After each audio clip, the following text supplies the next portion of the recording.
इतिहास के पन्नों में कुछ नाम स्याही से नहीं बल्कि शौर्य, स्वाभिमान और रक्त से लिखे जाते हैं। आज हम एक ऐसे ही सम्राट की कहानी में उतरेंगे जिनका नाम भारत के इतिहास में अमर है, पृथ्वीराज चौहान। ये दोहा पृथ्वीराज चौहान की उस महान गाथा का दिल है जिसमें एक बंदी और नेत्रहीन सम्राट अपने सबसे बड़े दुश्मन का अंत करता है। लेकिन सवाल ये है कि इस कहानी में सच्चाई कितनी है और कल्पना कितनी। आज हम इतिहास और किंवदंती के बीच की इसी महीन रेखा को समझने की कोशिश करेंगे। तो हमारे आज के सफर में हम पृथ्वीराज चौहान के जीवन की हर परत को खोलेंगे। हम एक सम्राट की गाथा से शुरू करेंगे, फिर एक युवा राजा के तौर पर उनके उदय को देखेंगे, प्रेम और राजनीति के उस उलझे हुए रिश्ते को समझेंगे, भारत का भविष्य तय करने वाले उन युद्धों का विश्लेषण करेंगे, उनके अंत से जुड़ी दो बिल्कुल अलग कहानियों को जानेंगे और आखिर में इतिहास, मिथक और उनकी कभी ना मिटने वाली विरासत पर गौर करेंगे। तो चलिए शुरू करते हैं पहले अध्याय से, एक सम्राट की गाथा। यहां हमारी कोशिश होगी उस व्यक्ति को मिथक के पर्दे से बाहर निकालने की। 12वीं सदी का भारत, ये एक ऐसा दौर था जब देश कई राज्यों में बटा हुआ था। ये राजपूतों के शौर्य और साम्राज्यों के टकराव का दौर था। इसी दौर में लगभग 1166 ईस्वी में शाकंभरी के चौहान यानी चाहमान राजवंश में राजा सोमेश्वर और रानी कर्पूर देवी के घर एक राजकुमार का जन्म हुआ। ये राजवंश खुद को अग्निकुल क्षत्रिय मानता था, मतलब इनकी मान्यता थी कि इनके पूर्वज पवित्र अग्निकुंड से पैदा हुए थे। इसी राजकुमार को दुनिया ने आगे चलकर सम्राट पृथ्वीराज चौहान के नाम से जाना। दूसरा अध्याय, एक युवा राजा का उदय। अजमेर और दिल्ली में एक साम्राज्य का निर्माण। साल 1177। पिता की मृत्यु के बाद महज 11 साल की उम्र में पृथ्वीराज ने अजमेर का सिंहासन संभाला। सोचिए जरा, इतनी कम उम्र में उन्होंने न सिर्फ अपने राज्य को मजबूत किया बल्कि दिल्ली के तोमर शासकों पर भी अपना अधिकार जमा लिया। देखते ही देखते वो अजमेर और दिल्ली, इन दो राजधानियों से एक बहुत बड़े साम्राज्य पर राज करने लगे। उनकी ताकत का अंदाजा उनकी सेना से लगाया जा सकता है। तो सवाल ये उठता है कि आखिर पृथ्वीराज चौहान की सेना कितनी बड़ी थी? उस जमाने के फारसी इतिहासकारों की माने तो उनकी सेना में 3 लाख घुड़सवार और 3000 जंगी हाथी थे। 3 लाख! हालांकि आज के इतिहासकार मानते हैं कि आंकड़े शायद थोड़े बढ़ा चढ़ाकर बताए गए हैं। हो सकता है गोरी के इतिहासकारों ने अपनी जीत को और बड़ा दिखाने के लिए ऐसा किया हो, लेकिन इसमें कोई शक नहीं कि उनकी सेना उस वक्त उत्तर भारत की सबसे ताकतवर सेनाओं में से एक थी। तीसरा अध्याय, प्रेम, राजनीति और प्रतिद्वंदिता। संयोगिता के साथ वो ऐतिहासिक मिलन।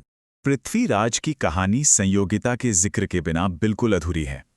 कन्नौज के ताकतवर राजा जयचंद पृथ्वीराज की बढ़ती शोहरत से जलते थे।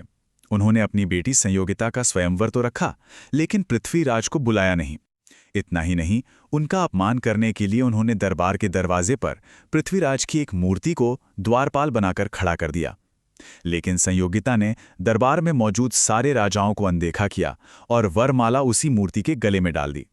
कहते हैं ठीक उसी पल पृथ्वीराज अपनी सेना के साथ वहां पहुंचे और भरी सभा से संयोगिता को ले गए। लेकिन इस कहानी में एक और पेच है जो जयचंद के गुस्से को और भी ज्यादा भड़का देता है। कई इतिहासकार मानते हैं कि पृथ्वीराज और जयचंद की मां सगी बहनें थीं, मतलब वो दोनों मौसेरे भाई थे। इस रिश्ते से संयोगिता पृथ्वीराज की कजिन हुई।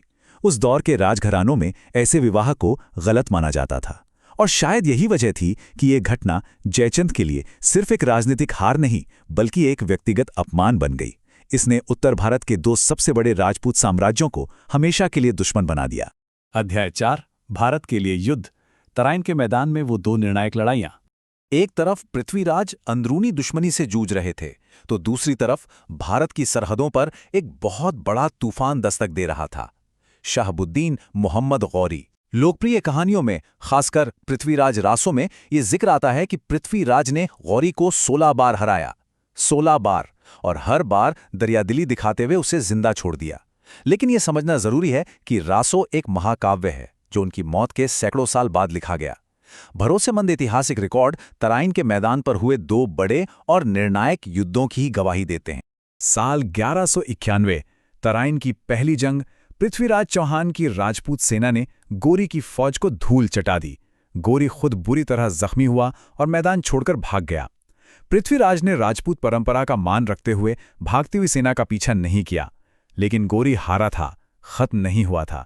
ठीक 1 साल बाद 1192 में वो वापस लौटा, दोगुनी तैयारी और एक नई घातक रणनीति के साथ। इस बार कहानी पूरी तरह पलट गई। पृथ्वीराज चौहान हार गए, उन्हें बंदी बना लिया गया, और इस एक हार ने हिंदुस्तान का इतिहास हमेशा हमेशा के लिए बदल दिया। तो आखिर ऐसा क्या हुआ? गौरी की जीत की वजह क्या थी? देखिए, यह सिर्फ ताकत की नहीं बल्कि धोखे और रणनीति की जीत थी। उसने सुबह होने से ठीक पहले हमला किया, जब राजपूत सेना तैयार नहीं थी। फिर उसकी सेना की एक टुकड़ी ने हारने और भागने का नाटक किया।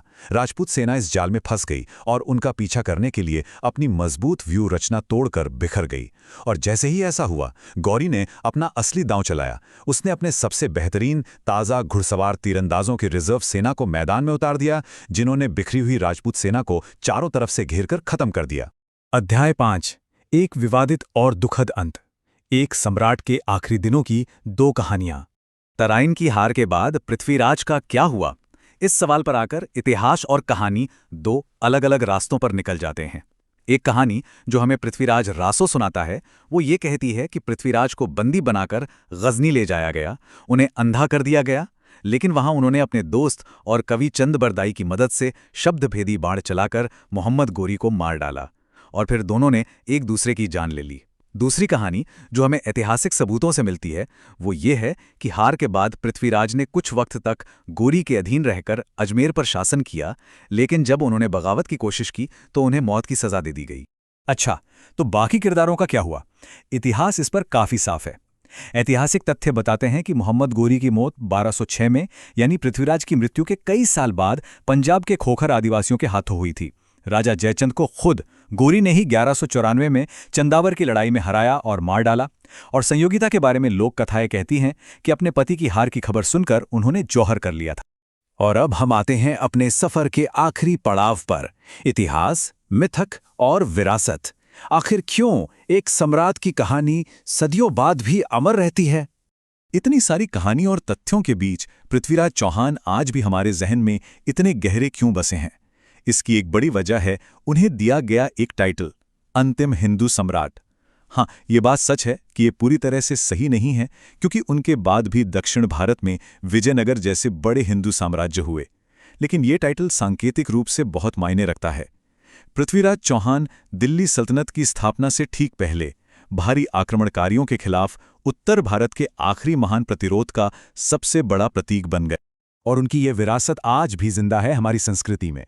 16वीं सदी में पृथ्वीराज रासो ने उनकी कहानी को घर घर पहुंचाया। फिर साल 2006 में टीवी सीरियल धरती का वीर योद्धा पृथ्वीराज चौहान ने एक पूरी नई पीढ़ी को उनसे जोड़ा। और हाल ही में 2022 में फिल्म सम्राट पृथ्वीराज ने इस महागाथा को बड़े पर्दे पर जिंदा कर दिया। ये दिखाता है कि उनकी कहानी वक्त के साथ पुरानी नहीं होती, बल्कि हर दौर में एक नए रूप में सामने आती है। उनकी विरासत से जुड़ा एक आधुनिक और विवादित किस्सा भी है। साल 2004 में शेर सिंह राणा नाम के एक व्यक्ति ने, जो एक हत्याकांड का आरोपी था, तिहाड़ जेल से भागकर अफगानिस्तान जाने का दावा किया। उसने कहा कि वो वहां से पृथ्वीराज चौहान के अवशेष भारत वापस ले आया है। हालांकि ये इसका निजी दावा था, जिसका कोई वैज्ञानिक या आधिकारिक प्रमाण आज तक नहीं मिला है। और ये सब हमें एक बहुत ही गहरे सवाल पर लाकर खड़ा कर देता है। क्या किसी राष्ट्र को अपनी पहचान बनाने के लिए इतिहास से ज्यादा मिथकों और कहानियों की जरूरत होती है? पृथ्वीराज चौहान की कहानी, चाहे वो इतिहास की हो या लोक कथाओं की, हमें वीरता और स्वाभिमान की याद दिलाती है, और साथ ही उस त्रासदी की भी जो आपसी फूट का नतीजा होती है। सच जो भी हो, पृथ्वीराज चौहान का नाम भारतीय स्मृति में एक अमर प्रतीक बनकर हमेशा जिंदा रहेगा। इस सफर में हमारे साथ शामिल होने के लिए धन्यवाद। अगर आपको यह विश्लेषण पसंद आया तो इसे लाइक करें, शेयर करें और हमारे चैनल को सब्सक्राइब करें। जय हिंद।